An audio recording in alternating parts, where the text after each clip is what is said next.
Hey everybody, how y'all doing today? What is that thing? I know you see these at supermarkets all the time. You probably walk right by them. Not a clue what they are. Probably just some funny looking pumpkin. Well, it's not. It's delicious. It's butternut squash. They're big and they're delicious. And you can cook them in so many different ways.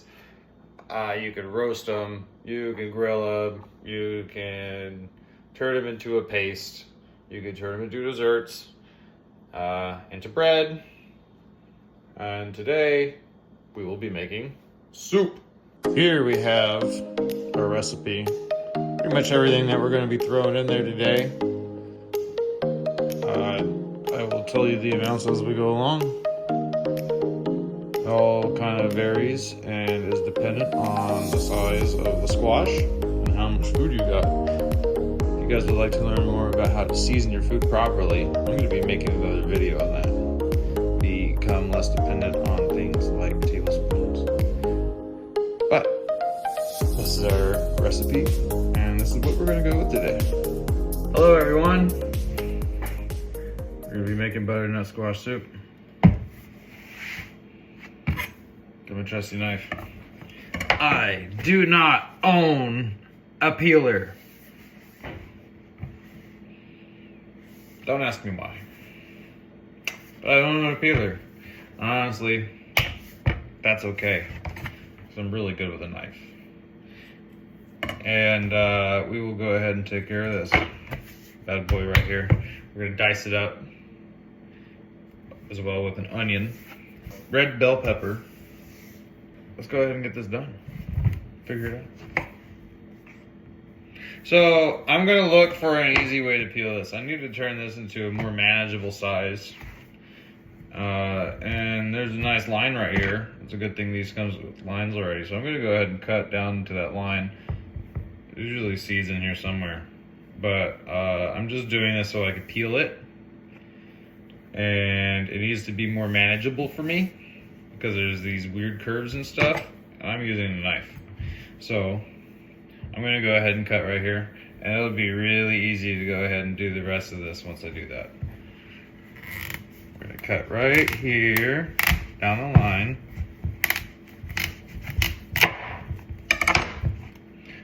Beautiful, baby. Look at that, gorgeous orange color in there. It smells so nice. So now I'm going to start peeling them. Got my knife. I'm just going to hold it. I'm just going to shave it. Alright. The skin on this one's a little tougher than some of them, but it's not too bad. Just shave it all off. Try not to take much of that meat off. You can see there's kind of a white layer there, like a pith of sorts. It's a good indicator to tell me how deep I've gone. But I'm just taking off the outside layer here. It's really not that hard.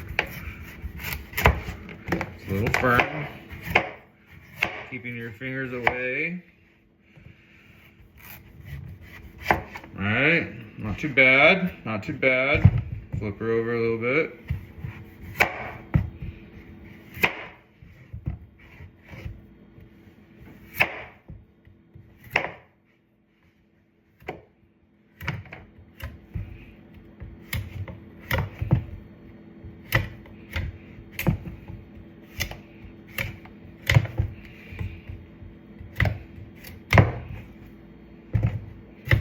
That's good enough.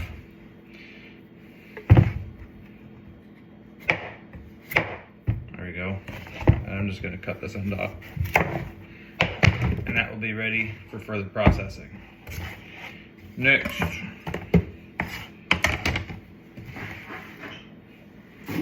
you notice how I use a slice as a little scoop? Easy peasy. Alright. Next I got this round one here. Sorry, that's my trash can. I call it Tina. So, same thing. Keeping a firm grip on my knife because the skins on these things are a little more tough. does take a little more muscle when you don't have a peeler. Like I said, it's alright. Just staying with the flow, coming down at an angle and following it down. Cleaning it up a little bit here.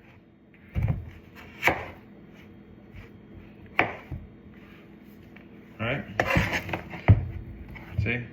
Then we flip it.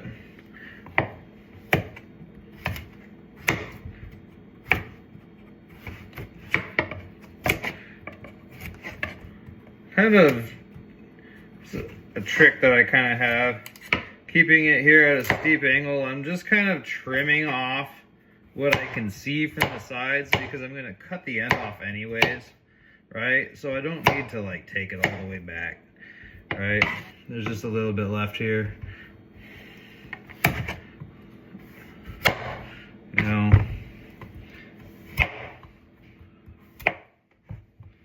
and I cut the end off.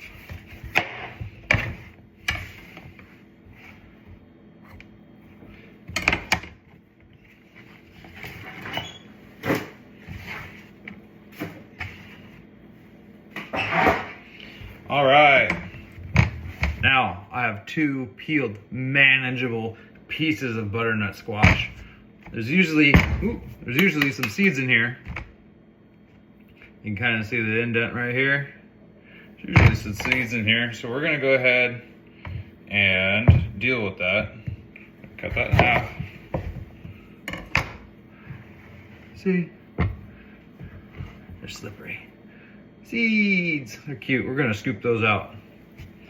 The top, however, this piece does not contain any seeds.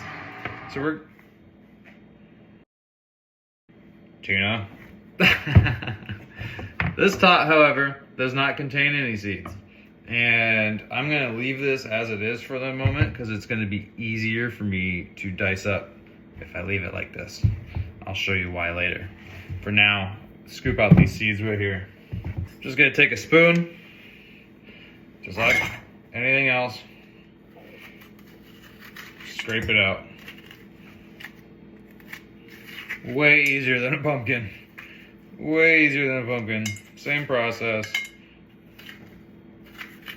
Scraping those sides, getting those seeds out, right? Getting some of that loose fiber out of there. Clean it up a little bit. There we go. Nice and smooth. Do the same, this piece. I just take my spoon, just draw a big circle with the edge of it. You see? Just drawing a big circle, scooping it out.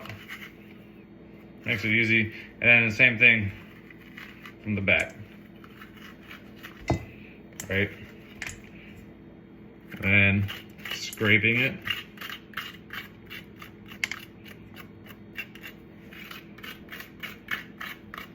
Free of some of those loose fibers there. Out with the seeds. Alright, so now we're gonna dice everything up. Everything is gonna be diced to about that size, since that's the size of the wall here. And that includes a big piece here. I'll show you how to do that. So, to dice this, we're gonna make this really simple. I'm gonna turn this into 3 planes. I'm gonna do the same to this, and then you just slice it and dice it from there. Take your piece, you're following this wall, and that wall, and then I want to slice off this back, right? So I'm gonna follow the line.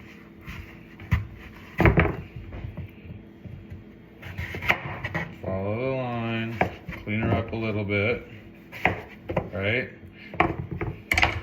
See what I mean? These are gonna be a lot easier to dice. They're gonna be a lot easier to slice. They're all about the same size, right? See that? I'm gonna do the same to this.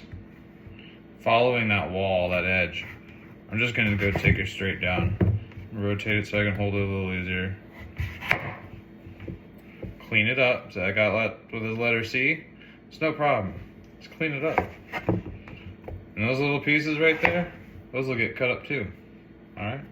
I set those aside.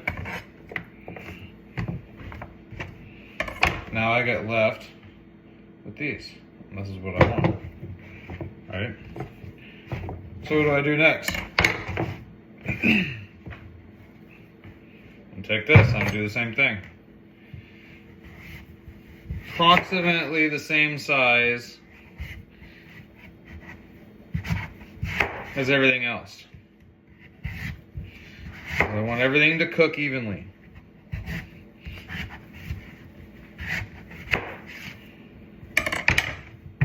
Now that's sliced, I have all my pieces. See how easy that is? Let's check this out. This is now what I'm left with, right? I've got these large slices here, which I'm just gonna go ahead and keep them stacked. We've got our little pieces down here. Everything is gonna get cut the same size.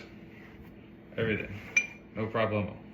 All right, so let's start with these, let's start with the big ones here. Get yourself a nice bowl, you're gonna need that. We're gonna take our pieces. Notice how they're still stacked? See that? I got 2 over here, I got 3 over here, that's fine. 3 is a little big. But we'll take care of that. So I'm just gonna, everything's approximately the same size. I'm just gonna slice right down here, keeping everything together. Alright. I could kind of go one more. That's kind of a half slice. Why not? We'll send it. It'll be alright. It's turning to soup anyways. Turn it. Boom. There, you see all the slices? Turn it. And now for the dice.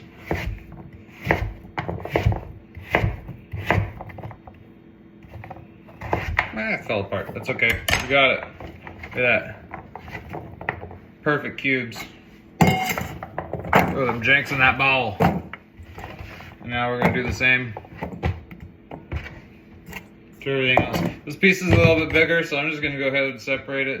I might be able to get another slice off of that. Let me see. Good enough. Let's turn into soup. Same thing.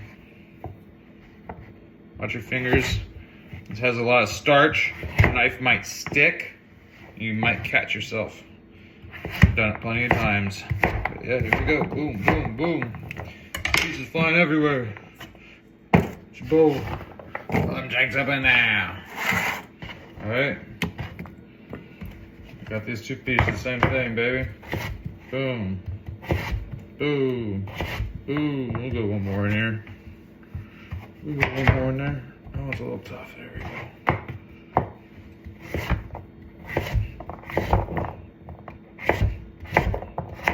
It's like one of those soap ASMR things, remember that?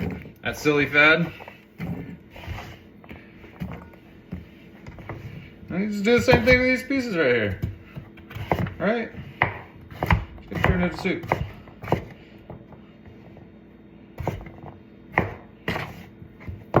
Flip it over if it makes it easier.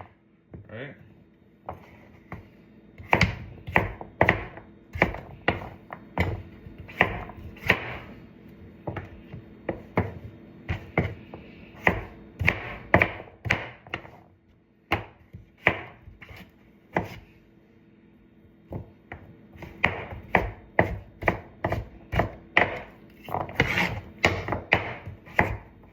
Put this one a little smaller.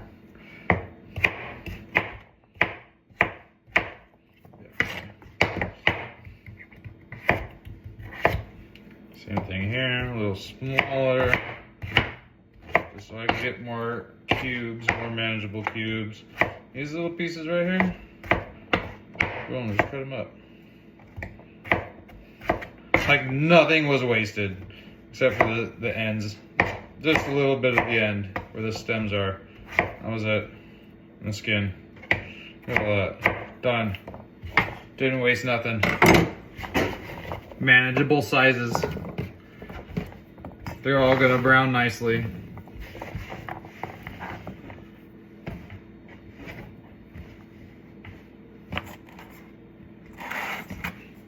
Done. So now I would like to get one onion. Got one onion. Tuna.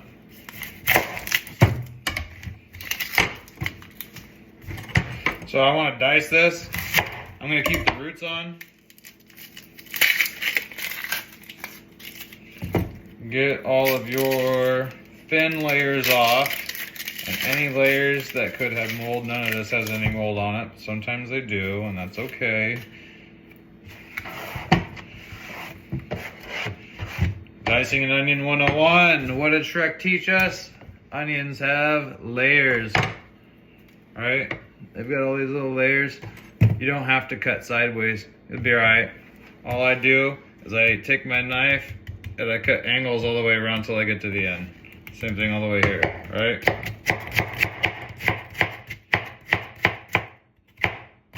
Sorry, those little pieces popping off a little, right? There we go. Cut it back across. Ooh, burns.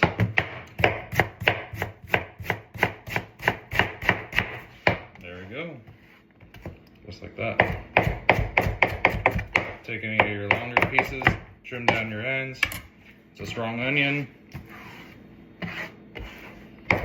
You used to have to do 50 pounds of these every day. And take an onion, put her into a bowl.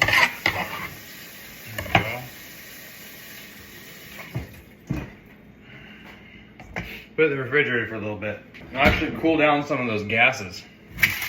If you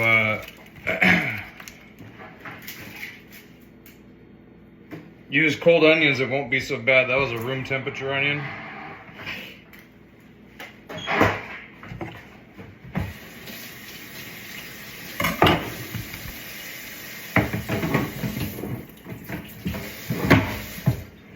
Room temperature onion allows those gases, those molecules to be warm, so they'll be a little more aggressive coming out of there. When you have a cold onion, molecules don't move as fast. It doesn't burn your eyes as much. Kind of want to add some bell pepper in there too. I found one in the fridge. I was also thinking about throwing some apple in there. So I'm just going to take off the top. I'm going to keep it simple.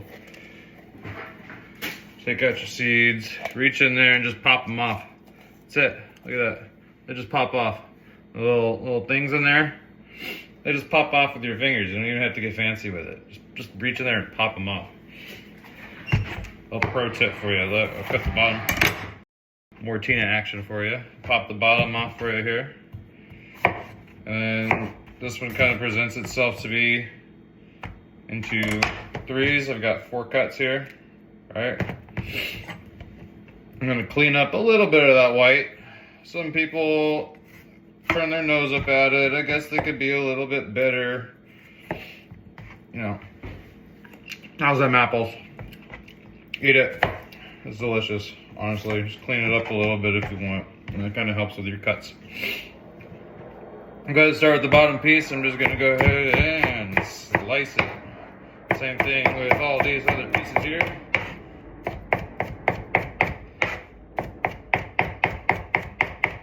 There we go. Rotate everything. Line everybody back up.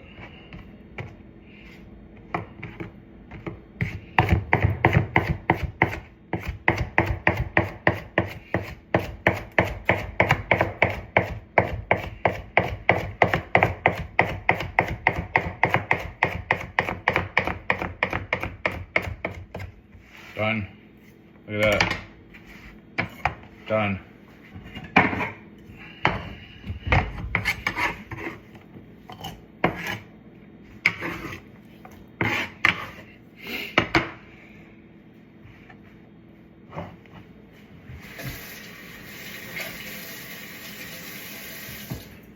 Fun fact, red bell pepper has some of the highest amounts of vitamin C in all of the fruits.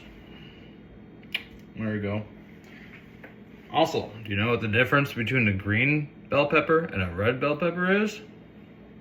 Let me know in the comments. So we have our onion,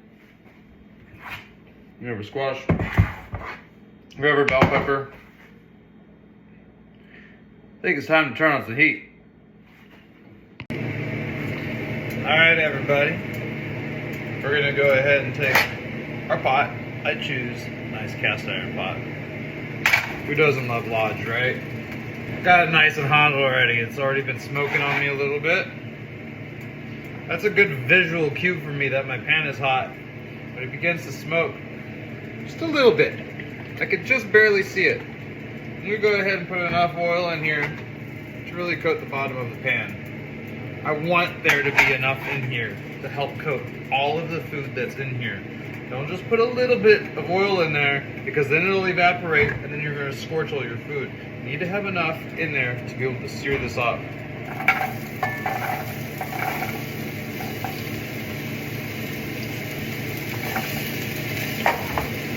I like to brown it. Get that Maillard reaction.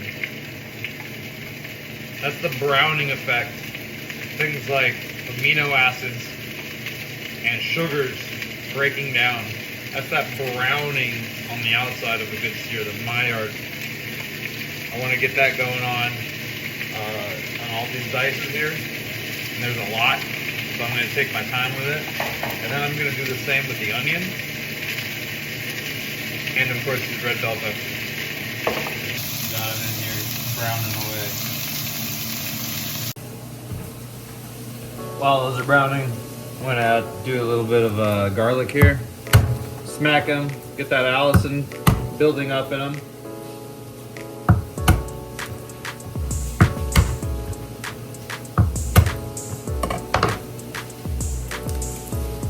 Go ahead and peel them.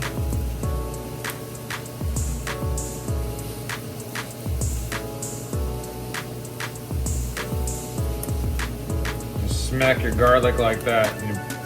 It builds the response in the plant to create another chemical. I think it's a chemical or a hormone called Allison. So shoot, you can check it out.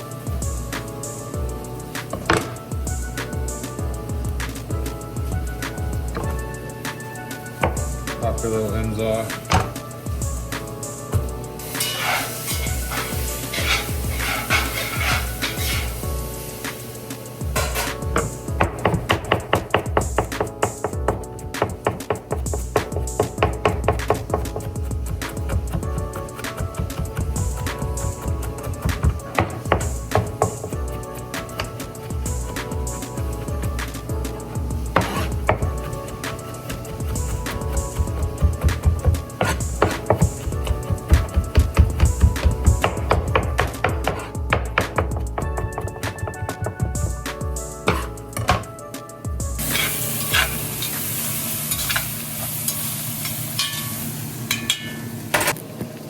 Everything's browning real nice.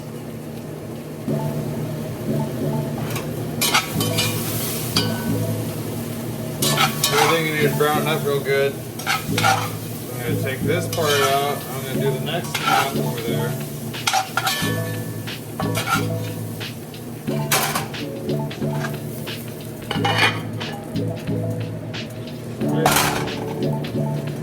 Add a little more oil to your pan.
Here's a big pro tip for you.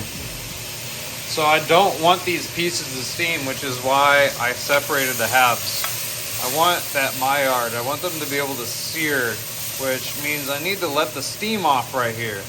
I don't want them to steam here and cook this way, because doing that, if the temperature is too low and they steam in here, or maybe I have too many in here and they steam, there will be a lot of moisture in the bottom of the pan. Notice how there's like no moisture in the pan, just the oil that I put in there.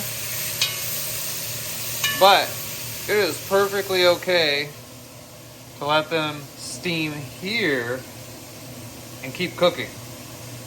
They're just gonna get soft, and they're actually continuously cooking right here during this process. So this is furthering their progress while their homies are over here doing their thing. All right, so this is actually a good reaction right now that we want. You don't want to like cool these down right now. And I would if I was doing something else with them. Maybe if I were to cornstarch them and fry them next, like yeah, right? But then we're turning this into a soup today. So because we didn't put too much in here, everybody is getting a better sear. Look, there's nothing in the bottom of the pan, right? It was just oil. You can see everybody's coated in oil now, right? This will ensure that nobody's sticking. Look, nothing is sticking whatsoever. Maybe this little corner right here. Look, gone. That's it. Nothing is sticking in here, right? And I'm not continuously stirring it. If I keep moving it too much, then they're gonna start breaking down. I'm gonna start bruising everybody up, beating everything up, right? Just filling in some of those spaces, making sure everybody gets as much surface area as possible. Give it a good stir, let it sit for a moment. Squash is really tough, like potatoes, right?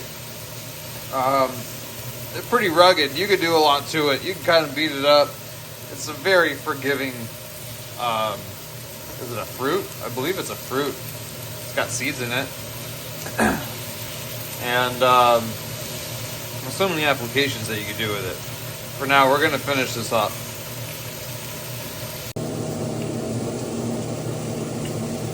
They're soft, they're delicious. You can eat them now as is. The ones that have been sitting in this little bowl steaming.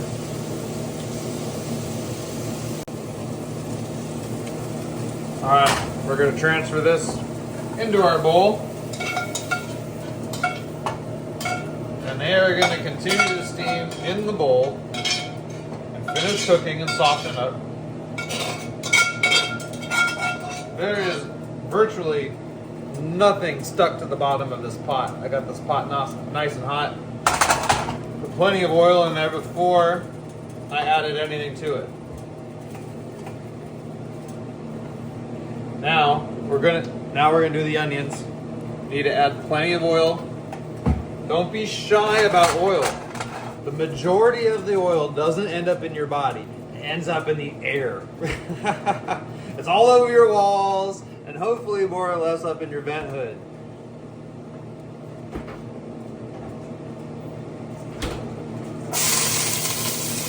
Onions! Remember those beautiful onions we diced up earlier? Throw those bad boys in there. Man, that's a good smelling onion. I'm gonna caramelize these bad boys right here.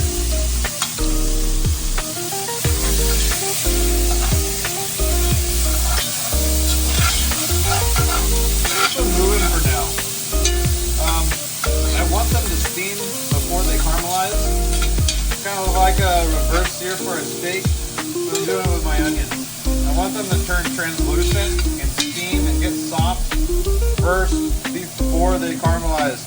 Why do you think I want to do that? It's because we're going into soup. And if I had it like a blender, this would make these really soft and easy to blend. Right? If you're doing like fine dining stuff, they blend everything, right? And so one of the process here is sweat your onions first, right? Notice how there's still no like real water here in the bottom because there's not too many onions. Look, there's nothing but oil right here, right? That's good. We're keeping them in motion, allowing everything to evaporate. You can see all the steam right here. It smells delicious. Let everything go translucent first, and then we caramelize.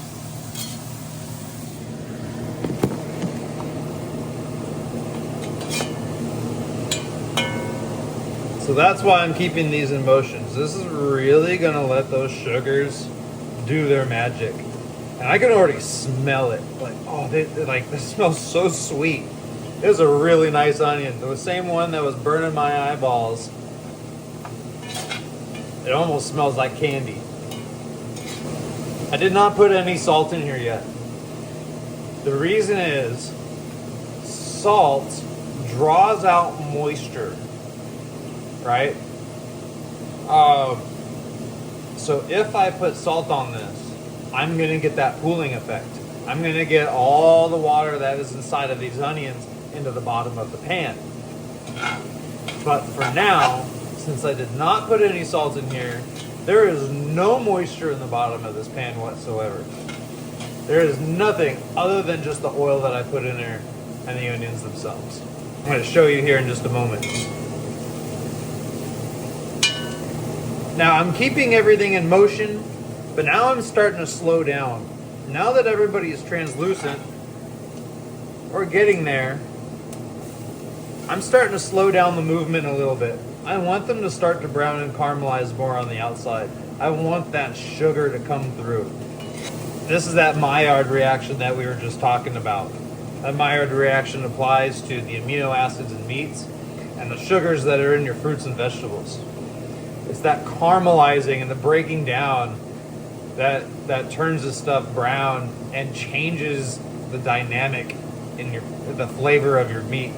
The searing from the oil helps trap all that inside, and allowing these onions to have gone translucent first made them really soft before I seal everything up in there.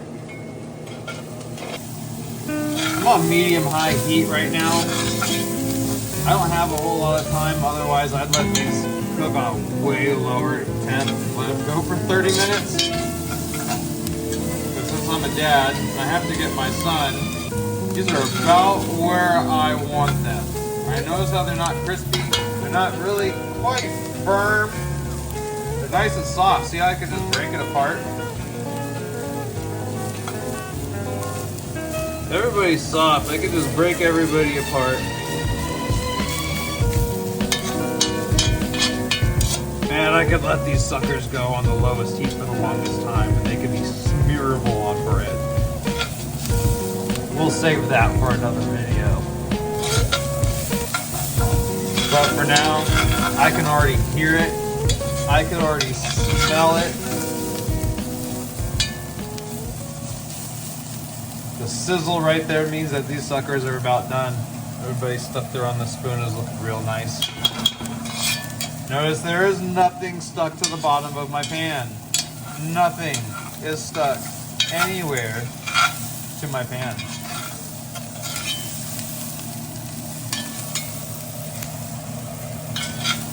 Now that these are actually about where I want them, I don't want them to go too dark, otherwise they're going to turn my soup brown. I don't want to turn my soup brown.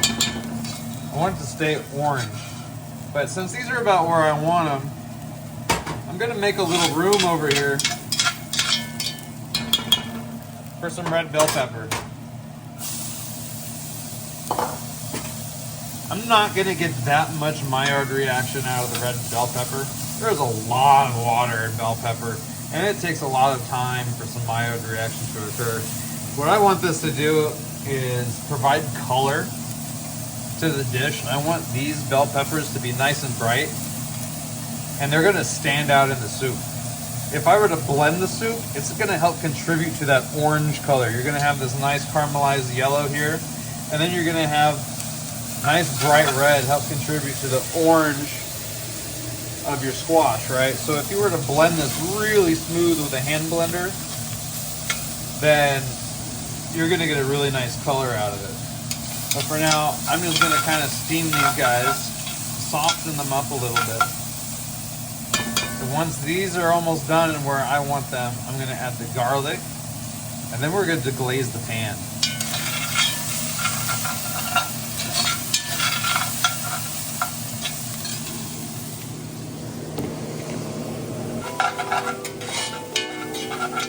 All right, we're looking real good over here.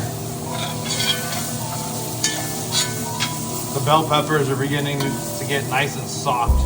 I just want them to be soft. I don't want to caramelize them particularly for this particular dish. So what I'm gonna do is I'm gonna start building my spices before I add all of this. Now is the time, the critical moment, when we bring all the oils out and the spices, okay? What we're gonna do is we're gonna start with our fresh garlic. I don't add garlic in at the beginning with the onions because garlic is gonna cook too fast. Garlic cooks very fast, by the way. You just need to add it in right at the end. Give it about a minute and it's done. If you throw it in with the onions right at the beginning, your garlic is gonna be black and the onions are still gonna be white. And they're just not gonna be cooked enough. You're gonna notice the difference. Give them about a minute in your pan. That's all they really need. Alright.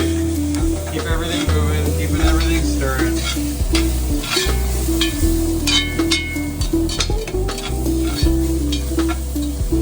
You can already smell the garlic. The garlic is already beginning to brown a little bit here. Moving everything slow in little pockets, right? Gives everything a little bit more time to sit there. I'm gonna give this about one more stir, and then I'm gonna be adding all my dry spices. Over here on the wall, we've got a whole bunch of dry spices. I've got nutmeg. I've got this Penzeys pepper that my dad and stepmom gave me. Penzeys is a great spice brand. They have loads of options, and they've got a lot of really cool, like, exotic blends and stuff. I've also got this minced ginger right here from them. It's dried, and I think it'll go great in this dish. I'm going to use Italian seasoning. I just don't have any fresh herbs right now, and I'm all out of sage. I'm pretty sure this probably has some in there. Of course, I've got parsley. I've got cinnamon, because it's the season. A little bit of culinary for you. And we also got, I'm going to throw just a little bit of brown sugar. That kind of helps bring out the flavor of the butternut squash, but I don't want this to be a sweet dish. This is not a sweet soup at all. I'm just going to put just a little bit in there. Kind of enhance the flavor of the sugars that are already in the onions, that are already in that squash. So now that everything is pretty much there, I'm going to turn this off for a moment. Keeping everybody in motion. Everything's getting pretty hot. It's telling me it's time to season. So, the first seasonings I want to add here are going to be ones like pepper. This is really strong pepper. It's a blend of peppers, and I don't need to add that much. We're going to add cinnamon. Cinnamon being very aromatic. I'm gonna add maybe a quarter of a teaspoon or so. That was just over a quarter of a teaspoon. I can really smell it. Move it around. I'm gonna do a couple dashes of the nutmeg. Notice I'm doing all of the harder, oily stuff first. Next, I'm going to add this dried ginger because that needs some time to rehydrate. I put about a teaspoon in there. Oh man, that smells fantastic. Might actually put a little bit more in there. And then I do the more leafy stuff. I'm going to put about, we're going to go about a teaspoon of Italian seasoning. And we'll go about a heavy teaspoon on some parsley. Stir it all up. Salt. When you are salting, I want you to think about the entire dish. This is why I don't measure anything. I think about the entirety of the dish. I think about all of the squash that's in there, all the water that's going to be in there. I was just maybe about like a teaspoon and a half.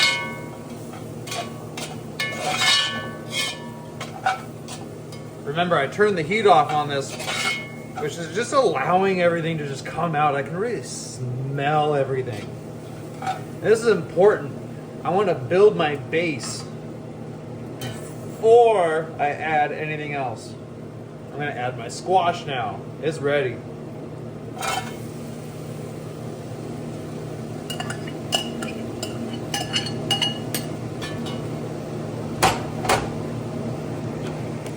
So now we turn the heat back on. We have all these vibrant colors going on. Right? Look at all this. Turn the heat off because I wanted to stop the cooking process and control it on a lower temperature.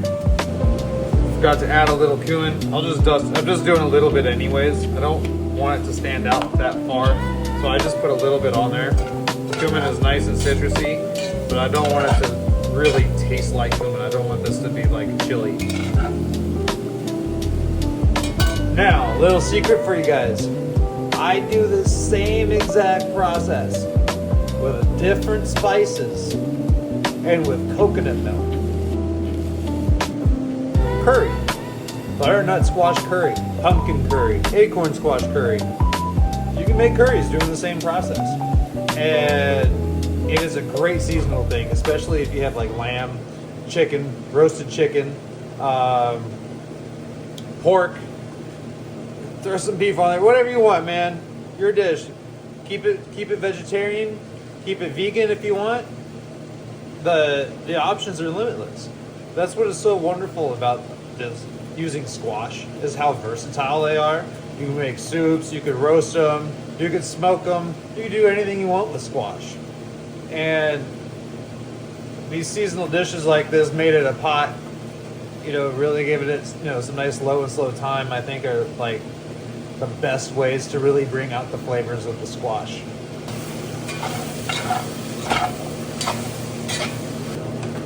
Now I have a little secret ingredient here. This is some homemade chicken stock from another dish that you need to watch another video for. But this is chicken stock from there.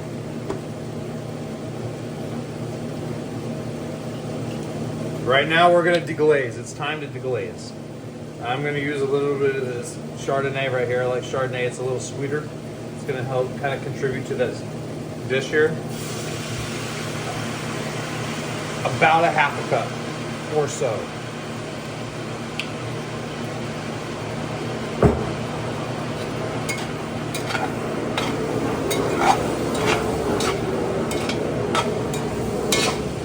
I can really smell it. So actually I'll go a little bit more on there. So you really want just enough to kind of like submerge the bottom. Mine evaporated a little fast. It was just a little bit short. So maybe more about 3/4 of a cup to a whole cup.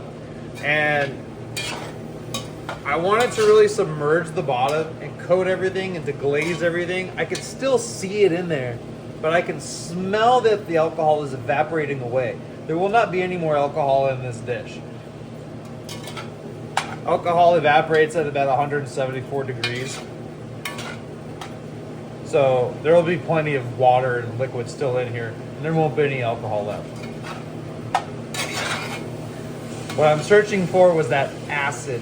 I'm looking for that acid to help break down all the caramelization, all that Maillard, and everything stuck to the bottom of the pan. That's all the good stuff. That's where all the flavor's at. That's where all those caramelized sugars are hidden. So I hit it with that acid and it lifts off the pan. Now all those yummy little bits that were stuck to the pan are going to be in our soup.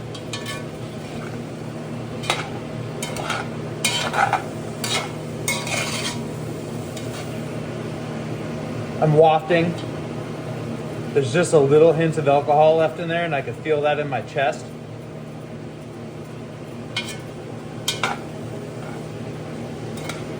I'm gonna give it just a little bit more time. It smells like it needs about 30, 45 more seconds, and there won't be any more alcohol left in there.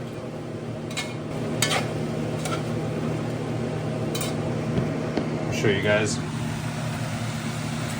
I can smell it now. There is no longer any alcohol in this dish. nothing but flavor. I could smell the wine, I smell everything. Now I'm gonna add my secret ingredient, chicken stock. We're gonna break that up. We're gonna let that melt down here at the bottom of the pan while I go get some more chicken stock.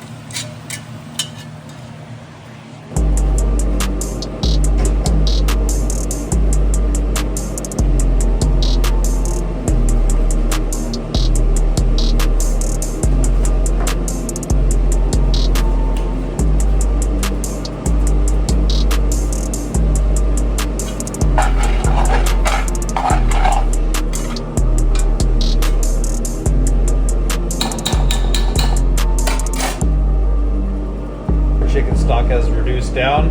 The little homemade one that we had from our roasted chicken, which is another video that you're gonna have to watch. I'm gonna add a little bit more here. And I just wanna add enough to cover the top. All right. When it comes to just about anything adding liquid, once it hit the top, you're good. You're pretty much golden. There's even a rule when it comes to rice that the Filipinos follow, but I'm going to save that for another video. Being that this is going to be a soup, I might actually hit it with a little bit more here. Make sure everybody is submerged. Now what I have to do is I'm going to bring it up to temperature. I'm going to get it to a boiling temperature, and then I'm going to put it in my crock pot. The reason I'm going to put it in my crock pot is because I'm a father. I gotta go get my kid from school. This is with some of these practical applications that some of you as parents are gonna need too. If I had all day, if I was here, present, there's no problem leaving it here in the pot, throwing a lid on it, letting it simmer for about another hour, right? But since I'm not gonna be here, and I don't want my house to burn down, I'm gonna take it out of this wonderful cast iron pan that everything is in. I'm gonna go ahead and put it in the crock pot. We're gonna let it sit there for a few hours. We're gonna come back to it when everything's broken down and nice and soft. I don't own a blender, but if I whack it real hard and real good, whip it with a nice whisk, that should break down pretty good. This is really looking nice. It smells so good here.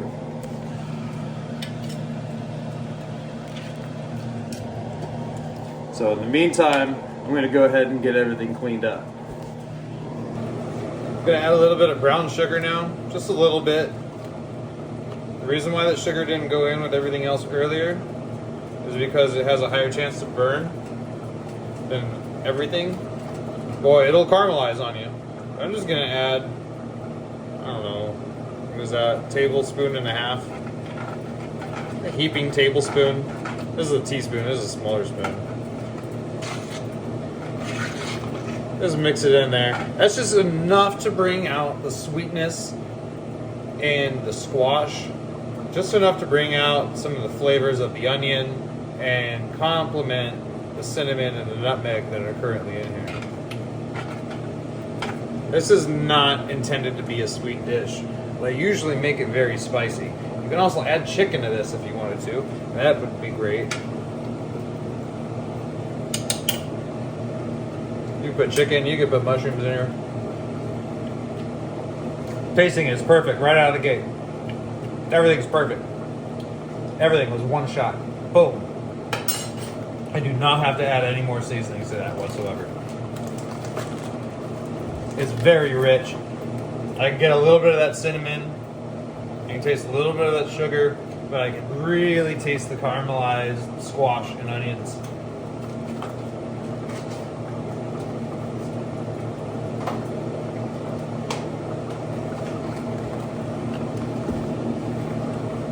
Oftentimes I'll put crushed red pepper in there. I ran out. I use it a lot. But the Penzeys pepper that I used is plenty spicy, and it really doesn't need any more in there. It's not very spicy as it is, but you can really smell and taste everything coming through. It's very, very bold, very robust. It's delicious.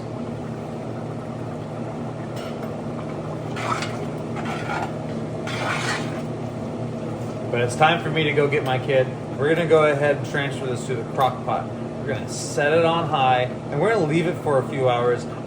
And just go ahead and let everything just kind of break down and soften up. This is intended to be a soup, and I don't have a blender, so I want everything to soften up as much as possible. Since everything was already caramelized and cooked, this tastes rich. You can already taste all of the caramelized Maillard reaction on everything that we've already went through. All of the flavors are big and bold. If you make a soup with raw products straight into the water, you're gonna have a soup that is edible, but it's gonna taste like raw products.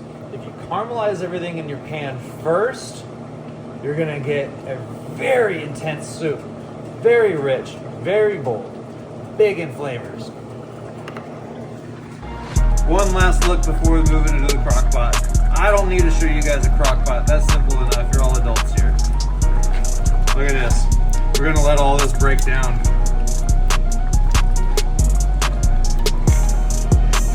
We're gonna catch you guys later. You're gonna see the finished product when I come back. Back. Here we have our soup. Let's stir it up real hard with a whisk so it's smoothed out pretty good. I don't have a blender or food processor, otherwise I'd smooth it out completely. But this is it, and it's delicious. I'm gonna serve that over rice. I got a couple biscuits, some pork chops. That's all you need. I am lactose intolerant, so I don't use any cream, but I will use a little bit of almond milk here to brighten it up. Not too much, just enough.